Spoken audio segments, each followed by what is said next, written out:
कई चैनल के exit poll पर कल विस्तार से चर्चा हुई। एग्जिट पोल की माने तो बीजेपी की लहर नहीं, सुनामी है। बीजेपी तीसरी बार सरकार बनाती दिख रही है।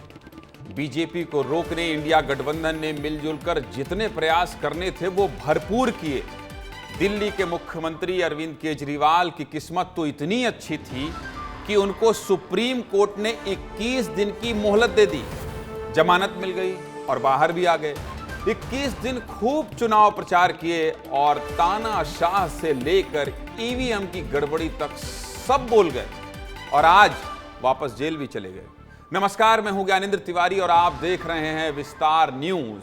वैसे तो सारे चैनल और हम भी आपको एग्जिट पोल के आंकड़े दिखा रहे हैं। पूरा देश यही देखना चाहता है कि बताइए भाई, किसकी बन रही है सरकार, कौन जीतेगा, कितनी सीट आएगी, मध्य प्रदेश में कौन सी सीट किसको मिल रही है, छत्तीसगढ़ में कौन सी सीट किसको मिल रही है, देश के वीवीआईपी सीट किसको कब कहां मिल रही है, सब यही जानना चाहते हैं।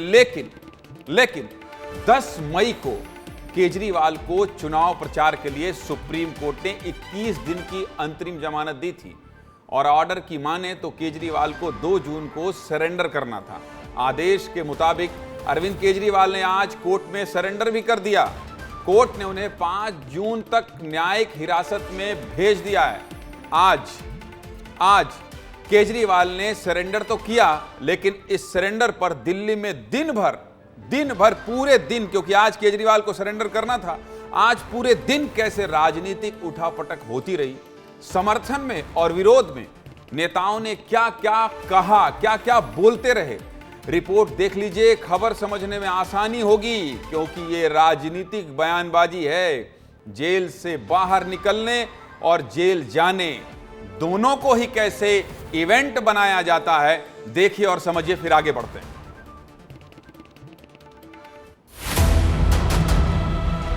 तो मैं दिल्ली के लोगों को कहना चाहता हूं, आज आपका बेटा दोबारा जेल जा रहा है।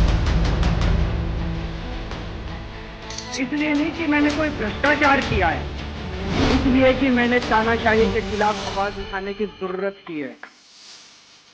दिल्ली का विलेन अरविंद केजरीवाल। अरविंद केजरीवाल जी को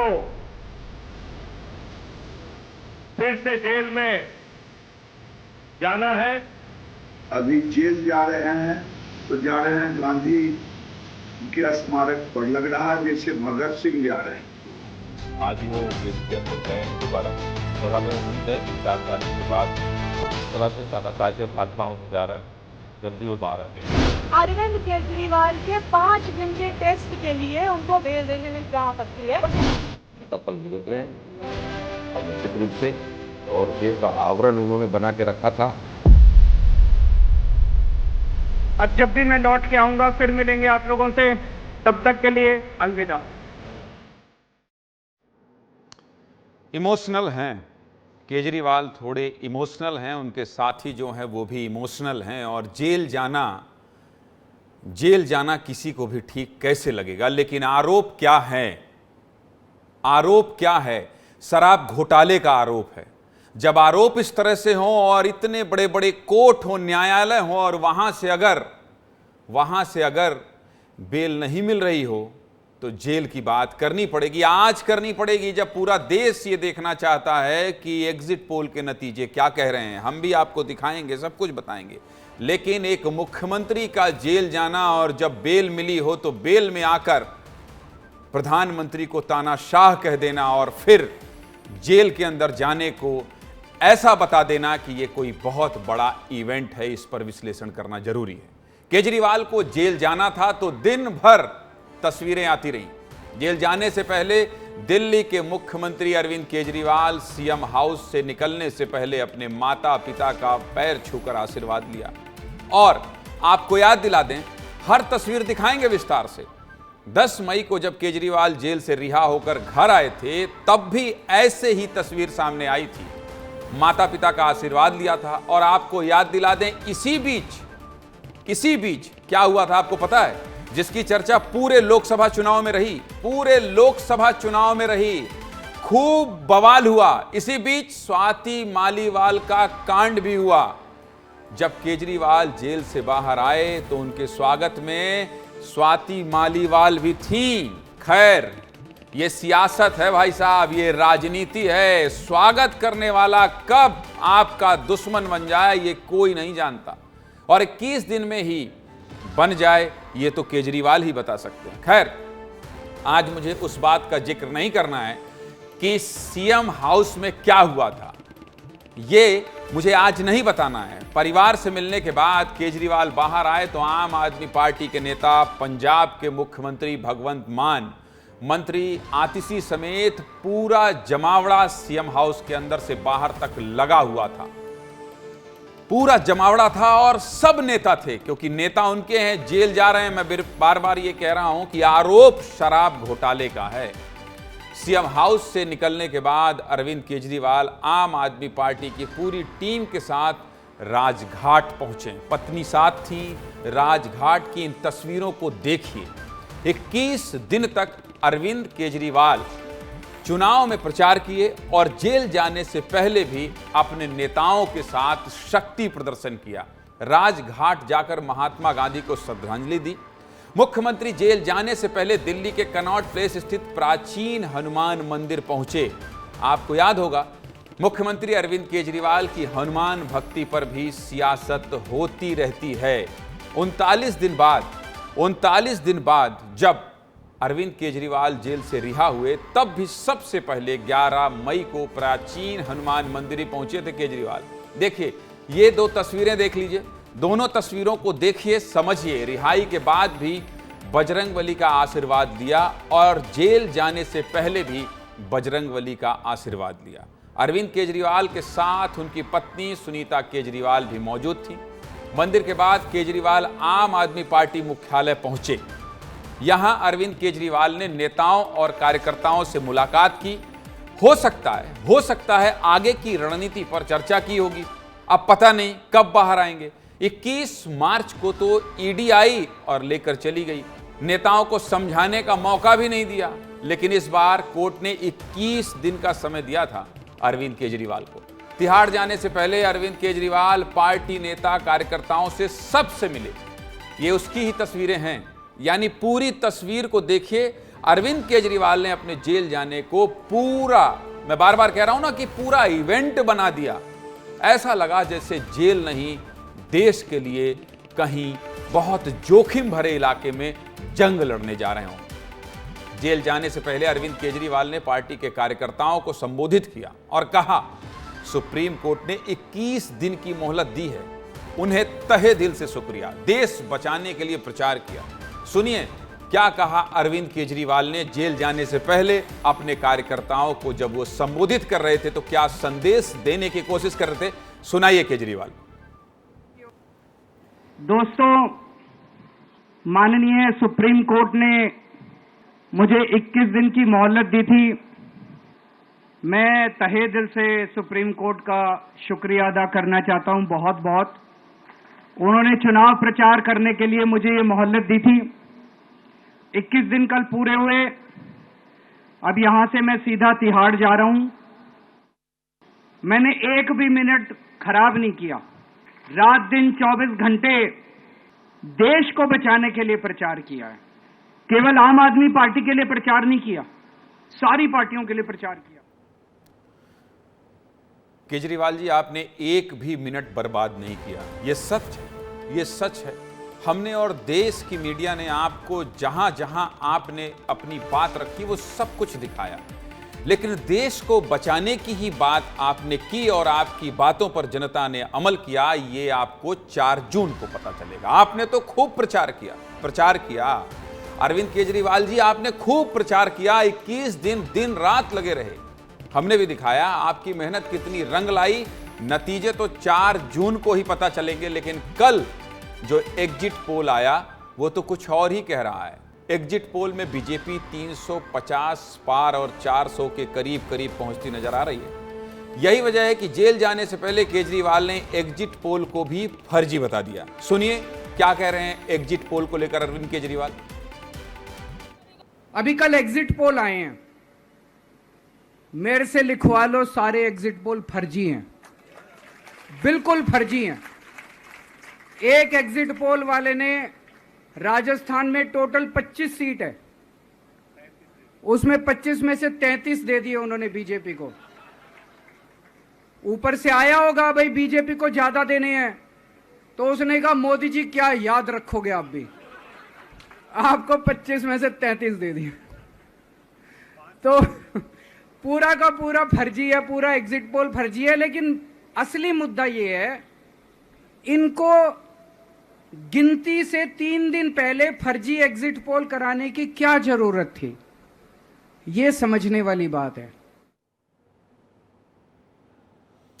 ठीक कह रहे हैं आप, और जो कह रहे हैं वो मैं सुना भी रहा हूं, लगातार विस्तार से दिखा भी रहा हूं। लेकिन एग्जिट पोल फर्जी है या सच है, इसका तो पता 4 जून को ही चलेगा, जब नतीजे आएंगे। ये तो अनुमान है, ये तो सर्वे है। मतदान के बाद लोगों के अंदर जिज्ञासा होती है कि कौन जीत रहा है भाई, कौन जीत रहा है, किसकी सरकार बन रही है। ये अलग अलग चैनलों के आंकड़े हैं। आपकी बात आप क्या कह रहे हैं उसका भी इंतजार कर लेते हैं। लेकिन एग्जिट पोल से घबराने तो लगे ही हैं आप, अरविंद केजरीवाल जी, नहीं तो आप मंच से मशीन की गड़बड़ी का आरोप नहीं लगाते। सुन लीजिए, नतीजों से पहले ही मशीन की गड़बड़ी को लेकर इंडिया गठबंधन को कैसे सतर्क कर रहे हैं अरविंद केजरीवाल, ये भी सुनाइए। ईवीएम को लेकर क्या कह रहे हैं। एक ये चल रहा है कि इन्होंने मशीनों का घोटाला कर दिया, लेकिन मैंने संदीप पाठक को भी बोला है और मैं सारे इंडिया गठबंधन की पार्टियों को बोलना चाहता हूं, अपने अपने काउंटिंग एजेंट को बोल दो, पूरी तरह से सतर्क रहे। आखिरी तक अगर हार भी रहे हैं तब भी उठ के ना आए। सबसे लास्ट में रैंडम जितने बूथ होते हैं, ईवीएम मशीन होती है, उसकी पर्चियां पड़ती हैं। उन 5% ईवीएम की मैचिंग वीवीपैट की स्लिप से कराई जाती है। एक भी मशीन अगर मैच ना करे तो वहां चुनाव रद्द कर दिया जाता है। अरविंद केजरीवाल मुख्यमंत्री दिल्ली, ये लिखा जा रहा है, जानते हैं क्यों? क्योंकि चुनाव हुआ था, ईवीएम से ही हुआ था। उसी ईवीएम के चुनाव के बाद मुख्यमंत्री बने अरविंद केजरीवाल। लेकिन अब जेल जा रहे हैं, इसलिए सतर्क कर रहे हैं, कह रहे हैं कि भैया बाहर खड़े हो जाना, सब कुछ देखना, कहीं कोई पर्ची गड़बड़ तो नहीं है। लेकिन यह बात विस्तार से बताना जरूरी है कि जिस ईवीएम पर ये सवाल उठा रहे हैं, समूचा विपक्ष ये कहता रहता है अगर 4 जून को बीजेपी के पक्ष में नतीजे आए, ईवीएम में गड़बड़ी है। लेकिन देश के कई राज्यों में उसी ईवीएम से हुए चुनाव के बाद चुने गए मुख्यमंत्री सरकार चला रहे हैं, शासन चला रहे हैं, सत्ता चला रहे हैं। इंतजार कीजिए, पूरा देश इंतजार कर रहा है। अरविंद केजरीवाल जी, थोड़ा इंतजार आप भी कर लीजिए, बस 2 दिन की ही बात है। 4 जून को कौन किसको एक्सपोज करेगा, ये तो नतीजे ही बताएंगे। जनता किसके साथ है और किसको अपना भर भर के समर्थन दिया है, ये 4 जून को पता चलेगा। फिलहाल अरविंद केजरीवाल जेल चले गए हैं। पत्नी के साथ तिहाड़ जेल पहुंचे थे, जहां उन्होंने कोर्ट में पेशी के बाद सरेंडर कर दिया है। केजरीवाल तो चले गए, ईवीएम पर सवाल भी उठा गए और एग्जिट पोल को फर्जी भी बता दिया। कल जो एग्जिट पोल आया, अब उसकी भी बात कर लेते हैं, जिसमें बार बार कह रहा हूं बीजेपी की सुनामी आ रही है। एग्जिट पोल में कल से एग्जिट पोल को लेकर जो बयानबाजी चल रही है, पहले वो देख लीजिए और आंकड़ा हम लगातार आपको विस्तार न्यूज की स्क्रीन पर दिखाते रहेंगे। पहले देखिए कौन क्या कह रहा है एग्जिट पोल के आंकड़ों पर।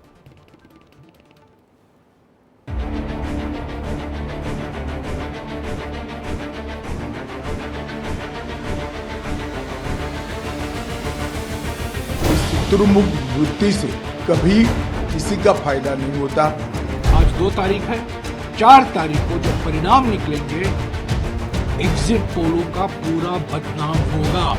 देश की जनता नरेंद्र मोदी जी को तीसरी बार देश का प्रधानमंत्री बनाना चाहती है। इसका नाम एग्जिट पोल नहीं है, इसका नाम मोदी मीडिया पोल है। यशस्वी प्रधानमंत्री के नेतृत्व में जो कहा था वो करके दिखा रहे हैं। उनका फिल्म फर्स्ट फिल्म में फ्लॉप हो गया 400 का। मोदी की जो नीतियां हैं उसी की जीत होगी। हमने कभी भी एग्जिट पोल्स को नहीं, पूरी सीट 11 की 11 ही रहे। कि 4 तारीख को इनकी सरकार नहीं बन रही है। नहीं 295 आ रहा है तो जाके सरकार बनाए ना, हम लोग से क्यों पूछ रहे हैं? भारत देश की जनता के मन में सुनामी चल रही है वो 4 जून की। और जो वास्तविक परिणाम आने वाले हैं 4 तारीख को, ये जमीन आसमान का फर्क है। विपक्ष अभी ये काम ये सोच रही है कि भाजपा का 400 पार नहीं करना चाहिए। इन बयानों पे उनको भी विश्वास नहीं है। मुंगेरी लाल के सपने हैं, ये उनको भी पता है। भाजपा आज भी इस बात पर कायम है। देखिए अब की बार 400 पार का जो नारा दिए थे वो नारा सफल होगा और फिर इस बार मोदी सरकार, अब सरकार किसकी बनेगी वो सरकार सामने बन जाए, उसके बाद देखा जाएगा। ये पैसा फेंको, तमाशा देखो, जो आंकड़ा इसका ये आप निकाल सकते हो। ये सब जरूरी है आपको सुनाना, क्योंकि आप जब वोट देते हैं तभी ये जो बड़ी बड़ी लफाजी हो रही है, बड़ी बड़ी जो बातचीत हो रही है, मैं इसलिए आपकी भाषा में कह रहा हूं कि ये जो बड़े बड़े बयान आते हैं ना कि बस 4 तारीख का इंतजार कीजिए, 4 तारीख का इंतजार कीजिए, फिर 4 तारीख को जो हम ये बयान चलाते हैं तो बड़ी मौज होती है। बताइए क्या कह रहे थे, अब कह रहे हैं नहीं ये सब ईवीएम फर्जी है। कैसे बदलते हैं सियासतदान और कैसे राजनीति का चरित्र होता है, ये सब आपको देखना समझना बहुत जरूरी है। इसलिए इतने सारे नेताओं के बयान आपको सुना रहे थे और ये विस्तार से बता रहे थे। राहुल गांधी क्या कह रहे हैं? राहुल गांधी कह रहे हैं मोदी पोल है। संजय राउत कह रहे हैं पैसा फेंको तमाशा देखो। अरविंद केजरीवाल कह रहे हैं 4 जून को सरकार नहीं बनाएगी बीजेपी। लेकिन बीजेपी एग्जिट पोल के बाद और अकड़ से बोलने लगी है, थोड़ी अकड़ के बोल रही है कि नहीं अब की बार 400 पार। चलिए सबसे पहले पोल आपको दिखा देते हैं और बड़ी स्क्रीन पर आपको समझा देते हैं कि इन आंकड़ों के बाद क्यों भारतीय जनता पार्टी के नेता, बीजेपी के नेता थोड़ी सी चौड़ में आ गए हैं और उनको यह लगता है कि नहीं भाई इस बार भी तीसरे टर्म में भी मोदी जी की वापसी हो रही है, भारतीय जनता पार्टी की सरकार बन रही है। कल भी मैंने आपको विस्तार से दिखाया था, आज भी दिखा लीजिए आप, आज भी दिखा दीजिए, क्योंकि रिपब्लिक भारत ये पोल ऑफ पोल्स के आंकड़े हैं। अरविंद केजरीवाल के जेल जाने का जो इवेंट था वो भी बताना जरूरी था, लेकिन अभी आप ये जानना चाहते हैं इसलिए ये भी आपको समझा देता हूं। रिपब्लिक भारत एनडीए को 353 से 368 सीट दे रहा है, इंडिया गठबंधन को 110 से 113 और अन्य को 43 से 48 सीट मिल रही है। यह रिपब्लिक भारत का आंकड़ा है। जन की बात है, जनता की बात हम आप हमेशा करते हैं, लेकिन जन की बात का सर्वे क्या कह रहा है वो भी बता देता हूं। 362, इससे थोड़ा आंकड़ा बढ़ा है, 362 से 392 एनडीए गठबंधन को, इंडिया गठबंधन को 141 से 161 सीट, तो वहीं अन्य को 10 से 20 सीट जन की बात का सर्वे दे रहा है। इंडिया न्यूज का आंकड़ा क्या कह रहा है? 371। ये बीच का कुछ आंकड़ा नहीं है, 371 इन्होंने बता दिया है कि 371 सीट एनडीए गठबंधन को मिल सकती है, 125 इंडिया गठबंधन को और 47 अन्य को। रिपब्लिक टीवी पर आ जाइए, 359 सीट एनडीए गठबंधन, इंडिया गठबंधन को 154 और अन्य को 30 सीट रिपब्लिक टीवी दे रहा है। न्यूज नेशन ने कहा है कि 360 सीट मिल सकती है एनडीए गठबंधन को, जबकि 161 इंडिया गठबंधन को और 22 अन्य को मिल सकती है। लेकिन औसत इन सब का निकाल दिया जाए तो 367 सीट, जो कि बहुत बड़ा आंकड़ा है। 400 की बात भारतीय जनता पार्टी और बीजेपी के नेता कर रहे थे, लेकिन अगर इन सब का औसत मिला दिया जाए तो 367 सीट एनडीए गठबंधन यानी 350 पार एनडीए और इंडिया गठबंधन 140 और 36 सीट अन्य को मिल रही है। यानी आप समझ रहे हैं, ये नतीजे बता रहे हैं, ये नतीजे बता रहे हैं जनता ने मजबूत सरकार पर भरोसा किया है। लेकिन ये नतीजे नहीं है, ये एग्जिट पोल के नतीजे, एग्जिट पोल का आंकड़ा है, गठबंधन की सरकार पर नहीं। चलिए इसके पीछे के मायने भी समझाते हैं। किस पार्टी ने 46 दिन चले चुनाव में कितनी मेहनत की है, क्योंकि नतीजे जो एग्जिट पोल का जो आंकड़ा आया है वो तो ये बता रहा है कि बीजेपी की सरकार बन रही है, लेकिन इसके पीछे मेहनत क्या है ये भी वॉल पर डालिए और मैं आपको बता देता हूं कि किसने कितनी रैली की, जिसकी वजह से ये जो आप आंकड़ा देख रहे हैं उसको, इसका नतीजा, इसके परिणाम मिल रहे हैं। तो चलिए पहले शुरुआत करते हैं एनडीए से। एनडीए देखिए 833 का आंकड़ा है रैली, रोड शो और इवेंट का, मतलब 833 एनडीए के लोगों ने किया है और इंडिया गठबंधन ने 647 रोड शो, रैली, इवेंट किया है। और इसके पीछे की मेहनत, ये जो आंकड़ा आ रहा है एग्जिट पोल का, ये बताना इसलिए जरूरी है कि चुनाव 4 तारीख को चुनाव परिणाम आएंगे, लेकिन जो आंकड़े आ रहे हैं वो क्यों इनके पक्ष में आ रहे हैं, इसके पीछे इन्होंने क्या क्या मेहनत की है, ये समझ लीजिए आप। प्रधानमंत्री मोदी, जो कि आप देख रहे हैं कि एक दिन में 3-3 सभाएं कर रहे थे, रोड शो कर रहे थे, रैली कर रहे थे, तो प्रधानमंत्री मोदी ने 206 रैली, रोड शो, इवेंट किया है। अमित शाह देख लीजिए, अभी हम एनडीए की बात कर लेते हैं। अमित शाह ने 188 रोड शो, रैली किया है, जनसभा को संबोधित किया है। राजनाथ सिंह 101, जेपी नड्डा 134 और योगी आदित्यनाथ, जो कि फायर ब्रांड नेता हैं बीजेपी के, 204 रैली, रोड शो और इवेंट इन्होंने किया है। अब आपको मैं बताता हूं इंडिया गठबंधन के बारे में बता देता हूं। Rahul Gandhi 107 rally, road show और इवेंट किया है राहुल गांधी ने। मल्लिकार्जुन खड़गे, राष्ट्रीय अध्यक्ष कांग्रेस के, 100 इन्होंने किया है रैली, रोड शो, इवेंट। और प्रियंका गांधी, मैंने आपसे कल भी कहा था कि 206 ये इन्होंने अकेले किया है, और प्रियंका गांधी ने 108। अगर दोनों आंकड़ा मिला देंगे तो 200 पार जाएगा, मतलब 215। और तेजस्वी यादव 251। तेजस्वी यादव को याद होगा आपको, बीच में उन्हें थोड़ी चोट लग गई थी, चोटिल हो गए थे, लेकिन इसके बाद भी व्हील चेयर में वो जा जाकर रैली को संबोधित कर रहे थे। और अखिलेश यादव ने 81 रैली, रोड शो, इवेंट किया है। और ये वो मेहनत है जिसको करके ये जो परिणाम आए हैं वो हासिल कर रहे हैं। ये तो बात हुई देश की। अब हम आपको मध्य प्रदेश के आंकड़े भी दिखा देते हैं। मध्य प्रदेश का आंकड़ा क्या है यह भी मैं आपको बता देता हूं, क्योंकि आप मध्य प्रदेश और छत्तीसगढ़ का आंकड़ा आपके लिए जानना जरूरी है। क्या दिया है इंडिया टीवी ने? 28 से 29 सीट इंडिया टीवी ने बीजेपी को दिया है। 1 सीट कांग्रेस के खाते में यहां जा रही है एग्जिट पोल के आंकड़े में। एबीपी और सी वोटर क्या कह रही है? 26 से 28 और 1 से 3 सीट कांग्रेस को, और 26 से 28 सीट एबीपी सी वोटर ने दिया है बीजेपी को। और इंडिया टुडे के सर्वे में, इंडिया टुडे के एग्जिट पोल में 28 से 29 सीट बीजेपी और 1 सीट कांग्रेस को मिली है। 1 सीट कांग्रेस को मिली है।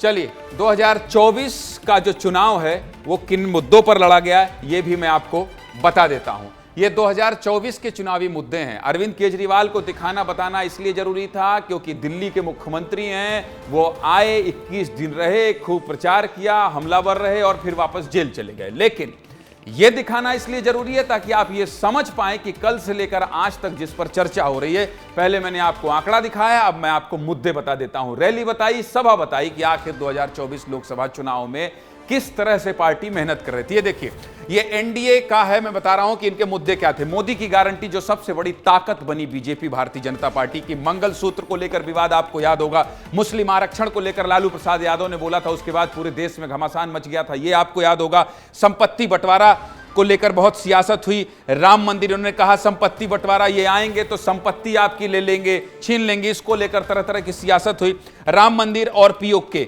इधर इंडिया गठबंधन ने क्या कहा? महंगाई और बेरोजगारी। कल भी मैंने आपसे कहा था, आज भी कह रहा हूं कि मोदी की गारंटी जैसे शब्द का काउंटर महंगाई बेरोजगारी नहीं कर पाए। एग्जिट पोल के आंकड़ों के मुताबिक अगर मैं विश्लेषण करूं तो बाकी 4 तारीख को नतीजे आएंगे, उसके बाद बात करेंगे। इलेक्टोरल बॉन्ड, ये बहुत बड़ा मुद्दा था, लेकिन इसको मुद्दा नहीं बना पाया विपक्ष। कहते रहे कि ये देखिए बीजेपी ने चंदा लिया, लेकिन जैसे ही अमित शाह ने पूरा आंकड़ा दिया और आंकड़ा बता के तथ्य सामने रखा, वैसे इंडिया गठबंधन इसको भी बहुत अच्छे तरीके से जनता के बीच नहीं ले जा पाई। इसके अलावा संविधान लाल डायरी लेकर लहराते रहे। राहुल गांधी पूंजीपति की बात करते रहे। अडानी अंबानी का जिक्र हुआ इस चुनाव में। जाति, ईडी, सीबीआई को लेकर भी बात होती रही और यह कहा जाता रहा कि ईडी और सीबीआई के सहारे चुनाव जीत रही है बीजेपी और चुनाव में प्रचार करने जा रही बीजेपी। मध्य प्रदेश के बाद अब आप छत्तीसगढ़ के आंकड़े भी जान लीजिए कि आखिर छत्तीसगढ़ का आंकड़ा क्या कह रहा है। वॉल पर दिखा दीजिए छत्तीसगढ़ के आंकड़े। तो इंडिया टीवी क्या कह रहा है? इंडिया टीवी का एग्जिट पोल कह रहा है कि 10 से 11 सीट। सोचिए, 2019 में कितनी सीट थी? 9 सीट थी। लेकिन इस बार जो मोदी की सुनामी भारतीय जनता पार्टी के लोग, नेता, मंत्री कह रहे हैं, तो क्या ये उसी का नतीजा है? लेकिन ये केवल एग्जिट पोल के आंकड़े हैं, नतीजे नहीं। 10 से 11 भारतीय जनता पार्टी को, एक ही सीट कांग्रेस को इंडिया टीवी का ये जो एग्जिट पोल है वो दे रहा है। और न्यूज 24 चाणक्य, जिसका एग्जिट पोल सबसे ज्यादा वायरल है और कहा जाता है कि न्यूज 24 और चाणक्य का जो एग्जिट पोल होता है वो कई बार बहुत करीब होता है या सटीक होता है, तो इसकी माने तो यहां कांग्रेस का सूपड़ा साफ है। प्रधानमंत्री रात रुके थे छत्तीसगढ़ में और उन्होंने 1-2 दिन में 3 सभाओं को संबोधित किया था। रात रुककर अपने पूरे कार्यकर्ताओं को, नेताओं को, मंत्रियों को चार्ज किया था। और उससे पहले अमित शाह आए थे, जेपी नड्डा आए थे। यहां न्यूज 24 और चाणक्य की बात माने तो 11 की 11 सीट भारतीय जनता पार्टी को मिल रही है। वहां कोई तीसरी पार्टी ऐसी नहीं है जो लोकसभा सीट जीत सके। और एबीपी सी वोटर का अगर एग्जिट पोल आपको देखना हो, समझना हो, तो ये 10 से 11 सीट बीजेपी यानी भारतीय जनता पार्टी को और 1 सीट कांग्रेस को दे रहा है एबीपी सी वोटर का जो आंकड़ा है वो। इन नतीजों के लिए बीजेपी ने छत्तीसगढ़ में कितनी मेहनत की है वो भी समझ लीजिए। बीजेपी के दिग्गजों का छत्तीसगढ़ में कैंपेन क्या रहा ये भी आपको बता देता हूं। प्रधानमंत्री नरेंद्र मोदी, सबसे पहले प्रधानमंत्री नरेंद्र मोदी को देख लीजिए आप। 8 अप्रैल बीजेपी के दिग्गजों का छत्तीसगढ़ दौरा। 8 अप्रैल को छत्तीसगढ़ में प्रधानमंत्री पहुंचे थे। कहां? बस्तर में। बस्तर में राजनाथ सिंह रक्षा मंत्री, बीजेपी के दिग्गजों का छत्तीसगढ़ कैंपेन है ये कि किस तरह उन्होंने प्रचार किया ये मैं आपको बता देता हूं। राजनाथ सिंह का दिखाइए वापस, उसके बाद अमित शाह पर आएंगे। अमित शाह पर आएंगे, पहले राजनाथ। 13 अप्रैल को राजनाथ सिंह वहां पहुंचे थे। 14 अप्रैल को राजनांदगांव के खैरागढ़ में केंद्रीय गृह मंत्री अमित शाह पहुंचे थे। तो ये योगी आदित्यनाथ को देख लीजिए। योगी आदित्यनाथ ये बीजेपी के हिंदू के ब्रांड एम्बेसडर कहे जाते हैं, हिंदुत्व के बड़े नेता माने जाते हैं। ये 21 अप्रैल को कहां? खुज्जी, बेलतरा, कोरबा में यूपी के मुख्यमंत्री पहुंचे थे। 3 जगह इन्होंने सभा को संबोधित किया था।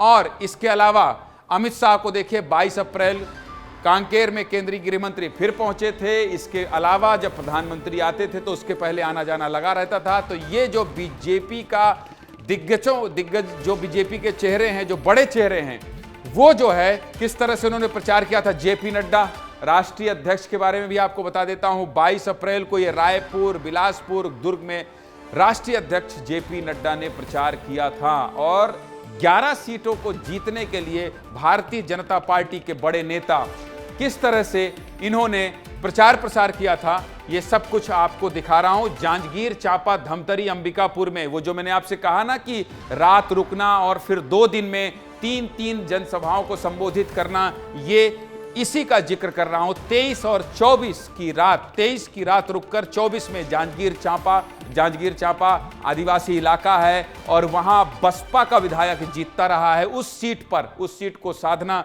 फिर धमतरी साहू बेल्ट इलाका है, छत्तीसगढ़ी लोग वहां ज्यादा रहते हैं, वहां ओबीसी वोटर ज्यादा है, उन लोगों को साधना। अंबिकापुर यानी सरगुजा, उत्तर भारतीय लोग वहां ज्यादा रहते हैं, झारखंड और उत्तर प्रदेश से लगा हुआ है ये इलाका, यहां पहुंचे थे।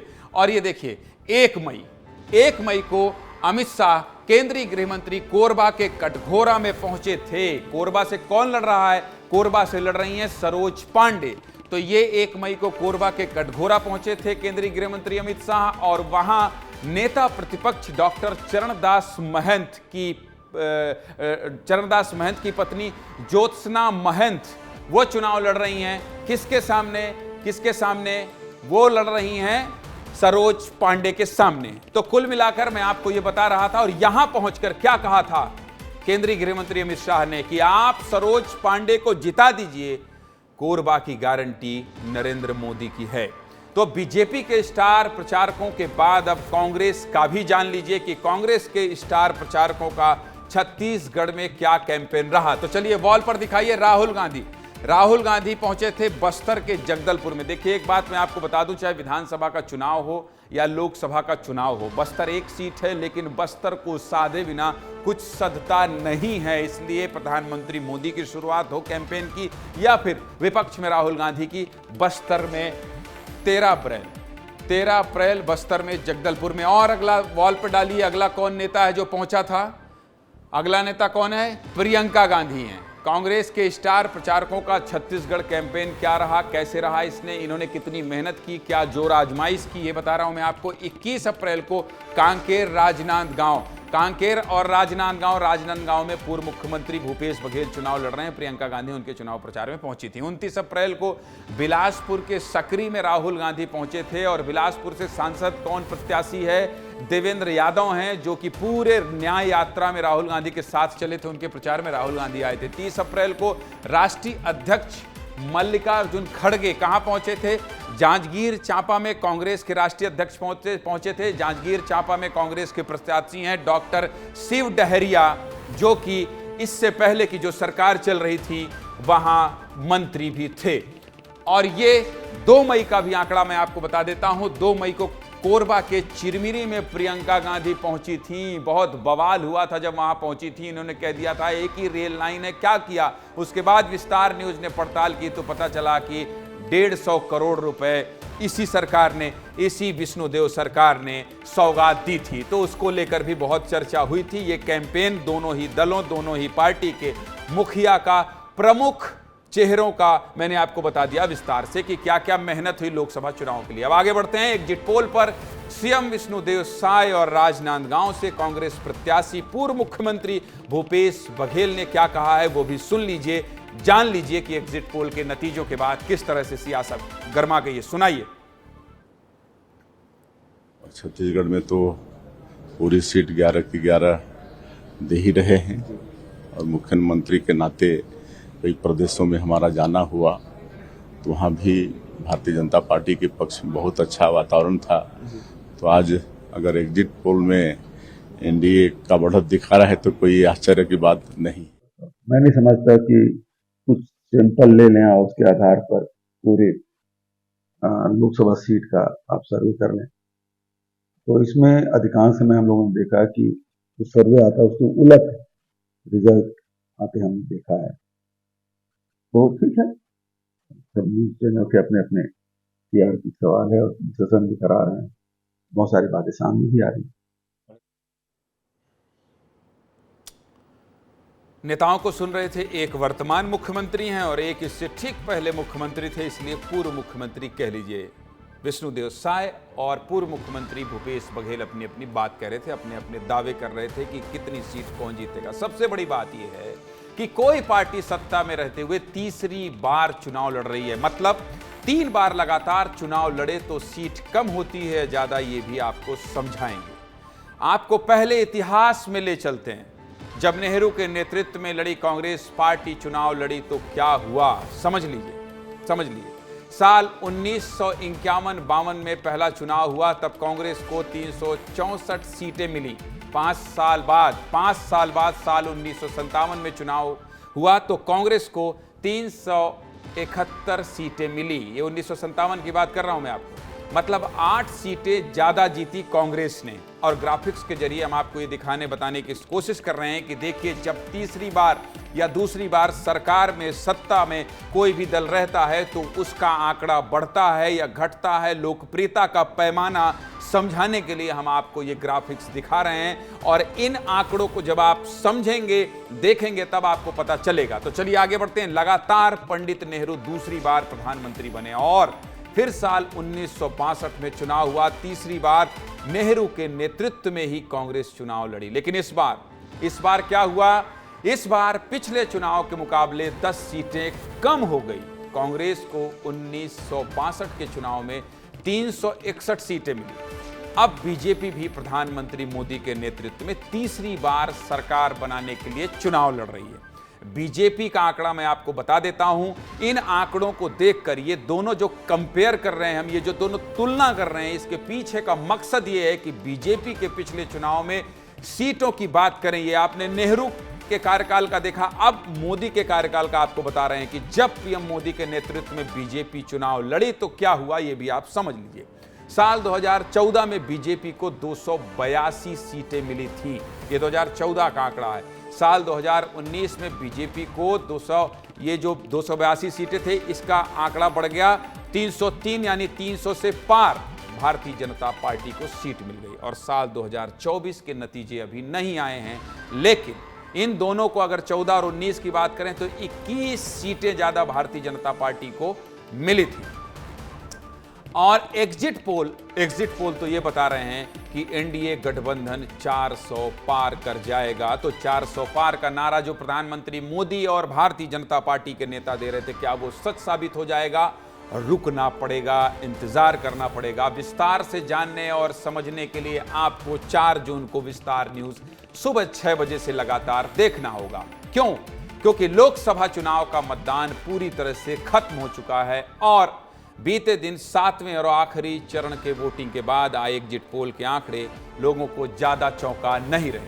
हमने विस्तार से आंकड़ों पर बात की थी, मतदाताओं से बात की थी। सभी लोग लगभग एग्जिट पोल के इस आंकड़े से आश्वस्त थे।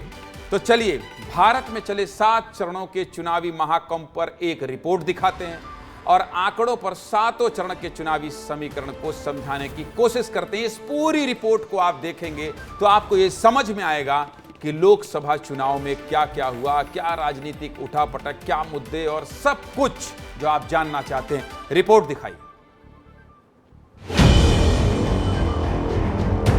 दुनिया के सबसे बड़े लोकतांत्रिक मंदिर में सबसे बड़ा महोत्सव, जहां अखाड़े में प्रधानमंत्री और 33 कैबिनेट मंत्री ताल ठोक रहे थे। मोदी है तो मुमकिन है। बीजेपी के नेता इस संविधान पर आक्रमण कर रहे हैं। भारत के पड़ोसी समेत पूरी दुनिया की नजर 4 जून को 18वें लोकसभा चुनाव के परिणामों पर टिकी रहने वाली है।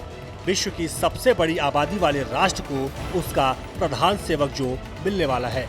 देश की वर्तमान भौगोलिक स्थिति के साथ साथ और भी कई पहलुओं को ध्यान में रखते हुए कुल 7 चरणों में इस बार मतदान कराया गया।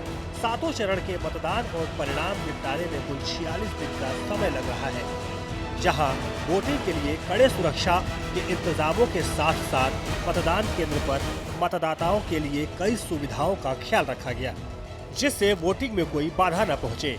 19 अप्रैल से 4 जून तक चलने वाला इस बार का मतदान 1952 के बाद सबसे लंबा चलने वाला चुनाव है। आपको बता दें, 28 राज्य और 8 केंद्र शासित प्रदेशों की 542 लोकसभा सीटों पर करीब 65.14% वोटिंग हुई। अगर पहले चरण के वोटिंग के टर्नआउट की बात करें तो 19 अप्रैल को हुए चुनाव में 102 सीटों पर 66.14% मतदाताओं ने अपने मत का प्रयोग किया। पहले चरण के चुनाव में बिहार में सबसे कम 47.74%, जबकि त्रिपुरा में सबसे अधिक 80.06% वोट डाले गए। चुनाव आयोग के मुताबिक इलेक्शन के पहले फेज में 1625 उम्मीदवार मैदान में थे, जिनमें 1491 पुरुष और 134 महिला उम्मीदवार शामिल थी। 2019 में पहले फेज में हुए इन 102 लोकसभा सीटों पर भाजपा ने 40, डीएमके ने 24, कांग्रेस ने 15 सीटें जीती थी। वहीं 23 सीटें अन्य के खाते में गई थी। लोकसभा चुनाव में भी पहले फेज की सीटों में से अधिकतर सीटों पर मुकाबला इन्हीं 3 दलों के बीच है। हाल चाल बा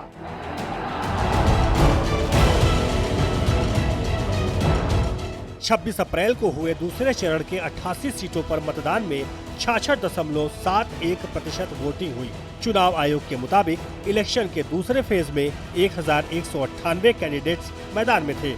इनमें 1097 पुरुष, 100 महिला और एक थर्ड जेंडर प्रत्याशी शामिल है। 2019 में दूसरे चरण की सीटों पर सबसे ज्यादा बीजेपी को 50 और एनडीए के सहयोगी दलों को 8 सीटें मिली थी। वहीं कांग्रेस के खाते में 21 सीटें गई थी। अन्य की झोली में 9 सीटें आई थी।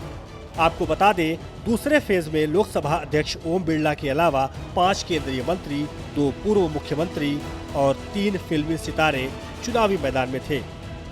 इनके अलावा राहुल गांधी, शशि थरूर और हेमा मालिनी जैसे दिग्गज भी चुनावी अखाड़े में हुंकार भर रहे थे।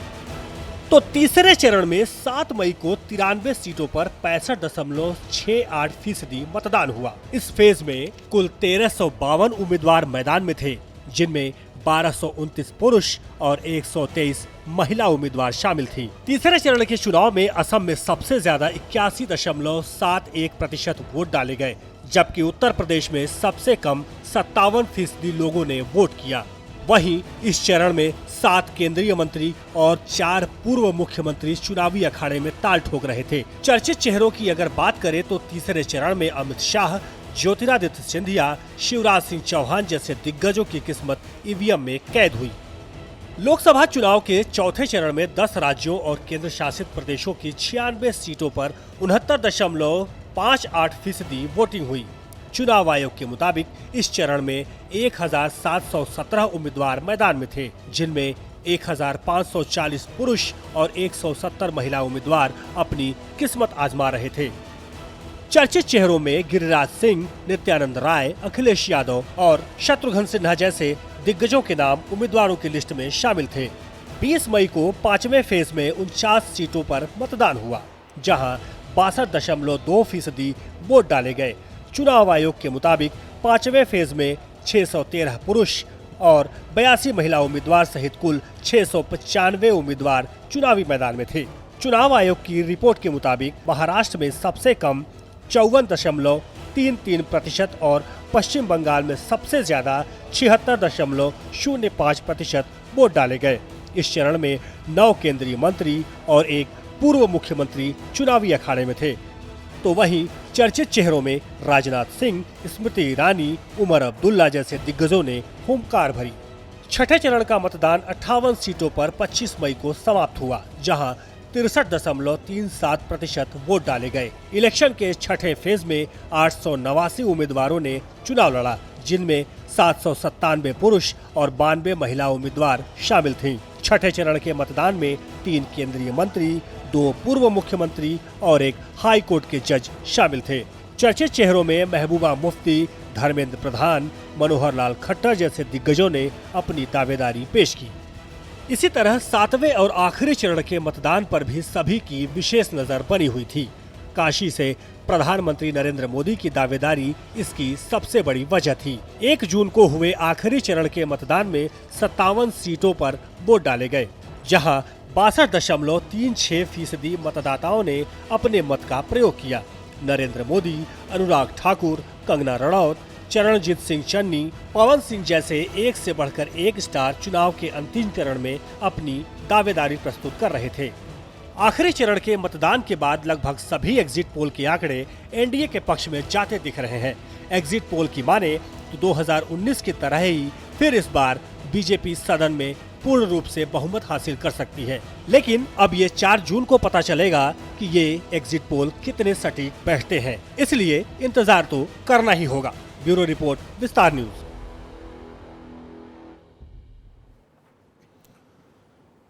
क्या करें, चैनल का नाम विस्तार न्यूज है, आपका अपना चैनल है, और जब विस्तार न्यूज नाम ही है तो कैसे शॉर्टकट में बता दें और 1-2 चरण की कहानी बताकर खत्म कर दें। 7 चरण में चुनाव था, 7 चरण की बारीकियों को समझाना था। कितने मतदाता हैं, कितने प्रत्याशी हैं, कहां क्या हुआ है, कितने मुख्यमंत्री हैं, कितने पूर्व मुख्यमंत्री हैं, कितने केंद्रीय मंत्री हैं, ये सब कुछ विस्तार से बताना था। इसलिए इतनी लंबी रिपोर्ट हमने तैयार की थी। लेकिन मध्य प्रदेश में सबसे ज्यादा चर्चा छिंदवाड़ा सीट की रही। क्या रहा पूरा चुनावी माहौल, ये भी जानना चाहते हैं आप? क्यों अमित शाह केंद्रीय गृह मंत्री वहां रुके और क्यों नकुलनाथ अब कह रहे हैं कि भैया गड़बड़ ना हो जाए कहीं और गढ़ कहीं फिसल ना जाए? ये भी देखने समझने के लिए आपको ये रिपोर्ट देखना पड़ेगा। रिपोर्ट दिखाइए भाई।